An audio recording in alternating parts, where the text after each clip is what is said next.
सेठी साहब की चिड़िया सिर्फ लोकल खबरें नहीं देती बल्कि वो इंटरनेशनल चिड़िया है। शक की निगाह से देखा जा रहा है सेठी साहब की चिड़िया को। क्या कहना है उस नाज़िर का जो सेठी साहब को देखते हैं, पहले वो शामिल करेंगे। सेठी साहब, मुझे लगता है आपके पास कोई देसी चिड़िया नहीं है, आपके पास कोई इंटरनेशनल चिड़िया भी है। अभी आपका मैं शो सुना था तो उसमें आपने कहा था कि ये ट्रंप और पुतिन की जो मुलाकात हो रही है उसके अंदर अभी कोई नतीजा खेज बात नहीं होनी, सिर्फ यही बात होनी है कि आइंदा मुलाकातें करेंगे और ये वो। और अभी ट्रंप ने इस मुलाकात के बाद जाके ज़ेलेंस्की और दूसरों से मुलाकातें करनी है और वही बात हुई है। आपके पास चिड़िया कोई इंटरनेशनल है सेठी साहब? अच्छा, ये शक किस वजह से पड़ा, वो बड़ा हैरत अंगेज है। आपका तबसरा शामिल कर लेते हैं जिसमें आपने पॉइंट टू पॉइंट बात ही यूं की है जैसी बनी। मेरा नहीं ख्याल एनी मेजर ब्रेक थ्रू होगी ये, मगर ये जरूर हो सकता है कि तजवीज ये दी जाएगी कि दोनों साइड्स अग्री करते हैं कि ज़ेलेंस्की और यूक्रेन जो है और नेटो जो है वो जो रशिया के जो कंसर्न्स हैं कि नेटो रशिया के खिलाफ नहीं है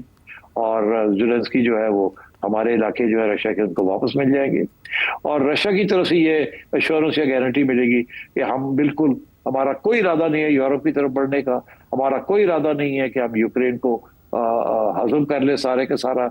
यहाँ तक कि अगर यूक्रेन को इंटरनेशनल प्रोटेक्शन मिलती है इसके बाद तो हमें उससे भी कोई इतराज नहीं है। मगर नेटो जो है ना, NATO is directly against Russia, आप इसको बफर जोन बनाना चाहेंगे तो इस किस्म की बातें अब होंगी। Let's wait and see, but ज्यादा मैं नहीं इस पे समझता कि कोई ब्रेक थ्रू होगा। देखिए सेठी साहब, सीज फायर भी नहीं हुआ, कोई डील भी नहीं हुई, आपने कहा ज्यादा उम्मीदें नहीं रखनी चाहिए, लेकिन जिस बात पे शक हो रहा है हमारे व्यूअर को, आपकी चिड़िया वाकई विदाउट बॉर्डर्स है।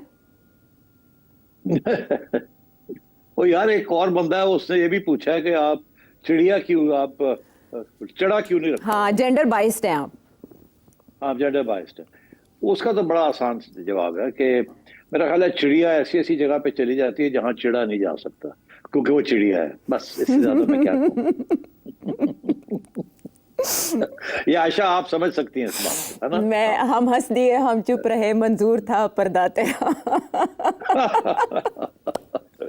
ठीक है। तो सेठी साहब, कहिएगा कि फाइटर जेट्स वेलकम कर रहे हैं व्लादिमीर पुतिन को, रेड कार्पेट उनके लिए खोला जा रहा है, उनका इस्तकबाल किया जा रहा है। वो बीस्ट में बैठकर प्रेसिडेंट ट्रंप के साथ जाते हैं। मुलाकात 7 घंटे की जो तवक्को की जा रही थी उसके बजाय 3 घंटे तक महदूद रह जाती है। उसके बाद प्रेस कॉन्फ्रेंस में सहाफ़ियों के सवालों के जवाब नहीं दिए जाते, बस इतना कहा जाता है कि हम अगला सेशन करेंगे और उसके लिए कुछ फ़ोन कॉल्स करनी है और वो फ़ोन कॉल्स हो जाती हैं। उसके बाद नताइज गैर वाज़े हैं। प्रेसिडेंट ट्रंप अपनी गुफ्तगू में कहते हैं कि बहुत से निकात पे हमने इत्तफाक किया, कुछ अहम रह गए जिनमें से एक बहुत अहम है।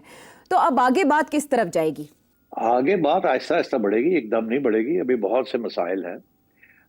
अभी मैं देख रहा था कि एक हेग में एक थिंक टैंक है, उन्होंने एक रिपोर्ट लिखी हुई थी कि जंगें जब होती हैं तो खत्म कैसे होती हैं तारीख के हवाले से। जी। तो सीज फायर के जरिए जंगें नहीं बंद होती, ज्यादातर सीज फायर के बाद फिर जंग जारी रहती है एंड सो ऑन।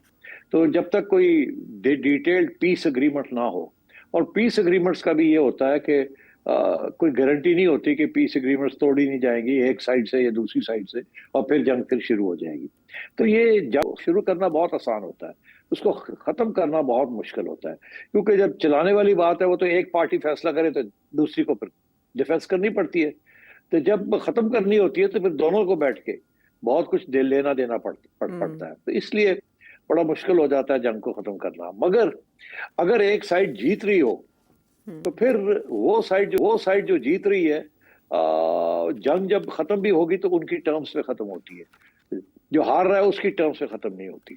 इसीलिए अमन जब आता है तो अगर किसी लॉन्ग पीरियड के लिए तारीख में, तो वो उसी वक्त आता है कि जब एक साइड शिकस्त हो जाती है, दूसरी साइड जीत जाती है, फिर वो अपनी टर्म्स बनवाती है और फिर जंग नहीं होती।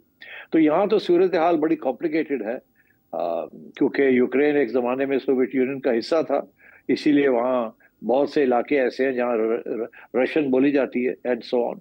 अब लोग भूल गए हैं कि यूक्रेन रशिया का, वो सोवियत यूनियन का वो हिस्सा था जहाँ सबसे ज़्यादा न्यूक्लियर इंस्टॉलेशंस थी और सबसे ज़्यादा प्रोडक्शन थी टैंक्स की एंड स्टफ लाइक दैट। तो वो तो एक उनका होम बेस था, जो कि obviously after the breakup of the Soviet union वो अलग हो गया। और अब वो बिल्कुल नहीं चाहेंगे कि यूक्रेन जैसी जगह को इतना ताकत मिल जाए या इतनी प्रोटेक्शन मिल जाए कि वो रशिया को एज अ थ्रेट पोज कर सके। तो इसलिए आई थिंक आगे का जो रास्ता है बहुत ही तवील है और बहुत मुश्किल है। और अब ये हम सुनने में आ रहे हैं ना कि जी वो कह रहे हैं कि जी दिसंबर तक फिर कोशिश की जाएगी कि कोई सीज फायर किसी किस्म का हो जाए, कुछ प्रिलिमिनरी बातें जो है उसके ऊपर एग्रीमेंट हो जाए या ना हो।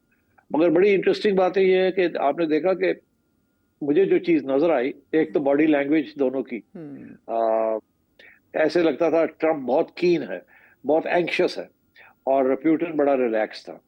दूसरी बात ये थी कि ट्रम्प ने बड़े रेड कार्पेट ट्रीटमेंट दी है प्यूटिन को, और मेरा ख्याल है ये प्यूटिन की पहली जीत थी, क्योंकि प्यूटिन के ऊपर आपको पता है ना कि वारंट निकाले हुए हैं उनके इंटरनेशनल क्रिमिनल कोर्ट में। तो इसलिए वो इसीलिए अलास्का में उनको अग्री किया कि अलास्का में हम मिलेंगे।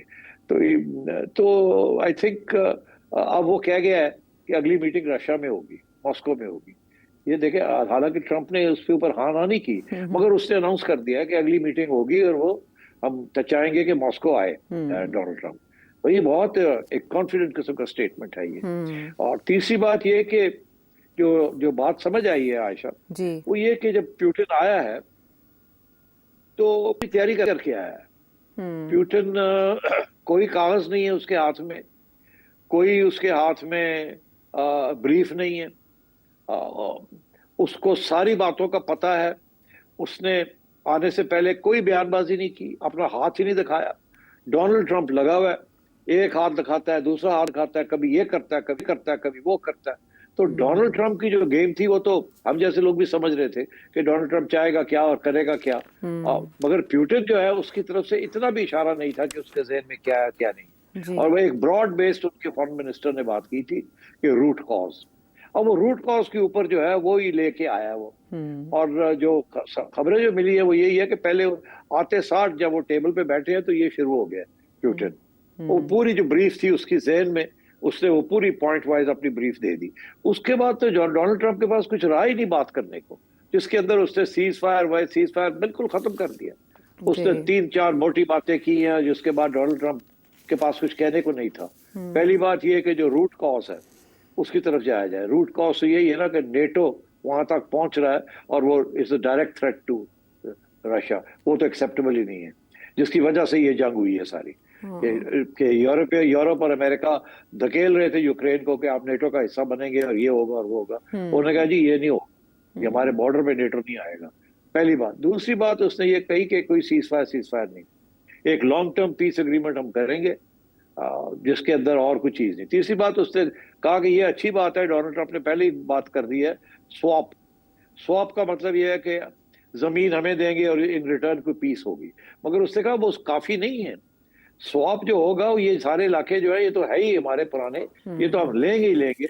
यहाँ तो लोग हैं जो रशियंस हैं, बोलते भी रशियन है, ये हमारे इलाके हैं और ये तो हम लेंगे ही लेंगे। मगर आप जो हैं वो आप अपनी आगे से आपके पास कोई ऐसी सिचुएशन नहीं होगी कि आप हमें कोई थ्रेट पोज कर सकें।